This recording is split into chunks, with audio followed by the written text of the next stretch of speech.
Halo semuanya, bismillahirrahmanirrahim. Assalamualaikum warahmatullahi wabarakatuh. Semangat pagi, pagi. Yes, SMK bisa, SMK hebat, SMK Negeri 1 Cilacap berprestasi.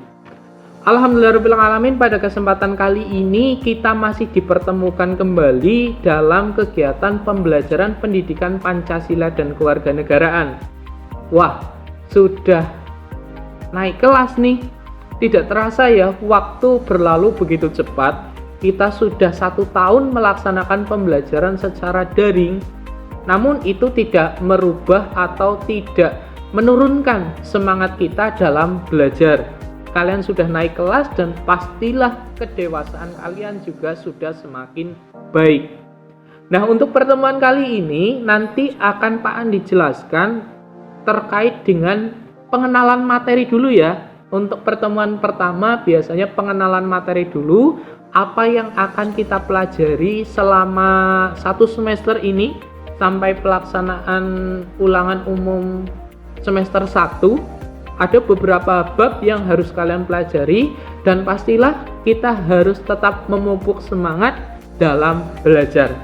Oke, tidak usah berlama-lama, marilah kita langsung melaksanakan pembelajaran pertama kita di mata pelajaran pendidikan Pancasila dan Kewarganegaraan.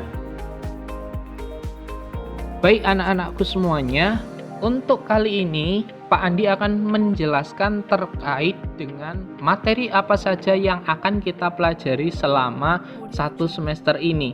Ada materi apa sih dan apa saja yang akan kita bahas nantinya. Untuk bab yang pertama, nanti kita akan belajar mengenai harmonisasi hak dan juga kewajiban asasi manusia dalam perspektif Pancasila. Tentunya kalian sudah tahu apa itu hak, apa itu kewajiban. Dan nanti kita akan belajar mengenai konsep hak dan kewajiban asasi manusia. Secara sederhana, hak itu merupakan suatu yang harus kita miliki atau sesuatu yang harus kita dapatkan dan tidak boleh dikurangi sama sekali, baik oleh orang lain, bangsa dan negara ataupun oleh organisasi apapun.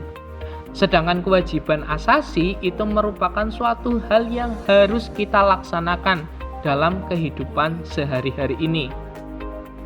Kemudian yang kedua, nanti kita akan belajar mengenai substansi hak dan kewajiban asasi manusia itu dalam perspektif Pancasila. Pancasila sebagai dasar negara Indonesia, sebagai ideologi bangsa, tentunya Pancasila mengatur hak dan juga kewajiban tiap-tiap warga negara. Tujuannya apa sih? Tujuannya agar masyarakat itu dapat hidup dengan tentram, damai, dan tanpa ada kecemasan apapun. Kemudian yang ketiga, ini nanti kita akan belajar banyak mengenai kasus-kasus pelanggaran hak asasi manusia. Baik nanti pelanggaran hak asasi manusia yang ada di Indonesia ataupun pelanggaran hak asasi manusia yang ada di luar negeri. Saya berikan contoh deh, beberapa kasus pelanggaran hak asasi manusia yang pernah terjadi di Indonesia. Ada waktu itu kejadian perang sampit antara suku Dayak dan juga suku Madura. Itu termasuk pelanggaran hak asasi manusia. Kemudian yang besar lagi itu ada penembakan misterius. Itu nanti kita akan bahas juga. Kalau nanti ada yang kasus dari luar negeri, misalkan ada kasus Israel dan Palestina di jalur Gaza, itu juga merupakan suatu kasus pelanggaran hak asasi manusia dan masih banyak sekali kasus-kasus yang nanti akan kita pelajari bersama. Dan yang terakhir di bab 1, nanti kita akan belajar mengenai upaya penegakan hak asasi manusia.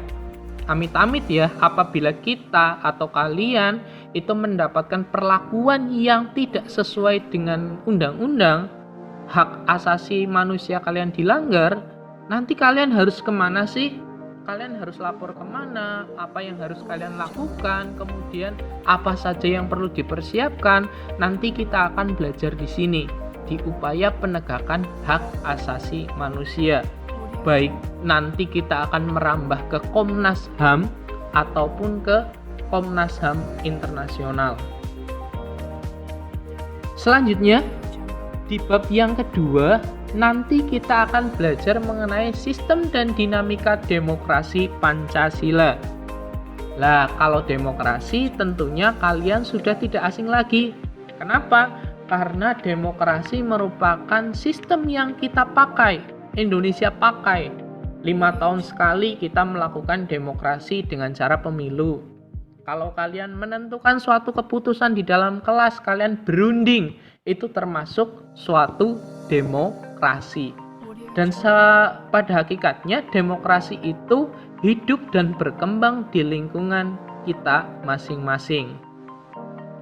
Untuk yang akan kita pelajari di bab yang kedua, nanti kita akan belajar mengenai hakikat demokrasi. Apa sih demokrasi? Apa sih demos dan kratos? Bagaimana sih cara berdemokrasi dengan benar? Biasanya sih kalau misalkan tidak pandemi, Pak Andi selalu melakukan praktek di materi ini. Jadi nanti kalian melakukan suatu pemilihan umum, kalian yang jadi Panwaslu, kalian yang jadi pelaksana pemilu, kalian yang jadi orang yang memilih, ada orasi dan lain sebagainya. Tapi kita sesuaikan karena ini di zaman pandemi, kita tidak bisa melakukan praktek itu semuanya. Kemudian yang kedua, ada dinamika penerapan demokrasi Pancasila. Lah, penerapan demokrasi di Indonesia itu sebetulnya sudah sesuai atau belum sih? Berapa kali sih pemilihan di Indonesia? Partainya apa saja? Pelaksanaannya bagaimana? Penerapannya bagaimana? Apakah sudah sesuai dengan undang-undang? Sudah sesuai dengan mimpi dari para pendiri bangsa atau belum? Dan yang ketiga, kita akan belajar mengenai membangun kehidupan demokrasi di Indonesia. Tentunya demokrasi tidak dijalankan setiap 5 tahun sekali atau setiap ada pemilihan umum. Demokrasi pada hakikatnya harus dijalankan dalam kehidupan kita sehari-hari. Baik di lingkungan keluarga, di lingkungan sekolah, di lingkungan masyarakat, sampai lingkungan berbangsa dan juga bernegara. Itu wajib, dan ini nanti kita akan pelajari agar kalian nantinya dapat menjadi pribadi yang berdemokrasi. Kemudian materi terakhir di semester 1 ya. Materi terakhir di semester 1 karena semester 1 hanya ada 3 bab saja. Kita akan belajar mengenai sistem hukum dan juga peradilan di Indonesia. Pastilah yang namanya suatu negara ada hukumnya, tidak terkecuali di Indonesia. Kita punya hukum, ada undang-undang, ada peraturan pemerintah pengganti undang-undang, kemudian ada peraturan bupati, peraturan gubernur, ada juga KUHP, Kitab Undang-Undang Hukum Pidana, Kitab Undang-Undang Hukum Perdata, dan masih banyak lagi hukum-hukum yang ada di Indonesia. Untuk peradilannya juga ada bermacam-macam kok, nanti kita akan bahas. Yang pertama, kita nanti akan membahas terkait dengan sistem hukum yang ada di Indonesia. Ya, sistem hukum kita itu bagaimana sih? Kalau misalkan ada suatu kejahatan, kita harus melapor kemana? Pastilah ke polisi. Setelah ke polisi, prosesnya kemana? Ada ke pengadilan negeri. Kemudian ada upaya hukum banding. Kemana sampai nantinya ke kasasi di tingkat Mahkamah Agung.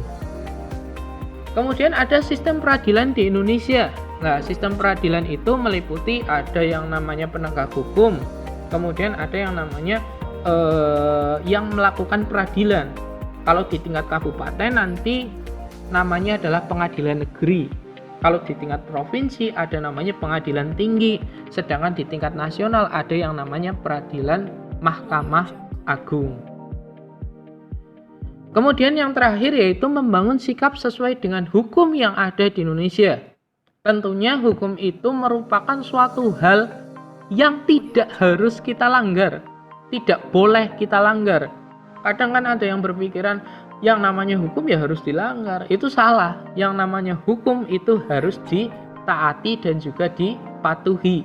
Selagi hukum itu sesuai dan juga benar.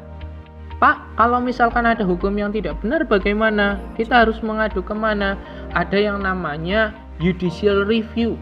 Nanti kita merambah ke Mahkamah Konstitusi. Ya, nanti kita akan belajar mengenai hal-hal tersebut. Oke, semangat semuanya. Baik, itu materi yang dapat Pak Andi sampaikan untuk kesempatan kali ini. Bagaimana? Ada sesuatu yang mungkin kalian tertarik di situ? Mungkin bab 1, bab 2, atau bab 3? Nah, kita akan pelajari bersama-sama mulai minggu depan. Dan untuk penugasan pada kesempatan kali ini, ngapain ya? Kita yang mudah-mudah dulu saja mungkin. Untuk pertemuan pertama, tugasnya silakan kalian bisa masuk ke forum Google Classroom masing-masing kelas. Dan itu merupakan tempat untuk pengumpulan tugas-tugas kalian selama proses pelaksanaan pembelajaran online ini.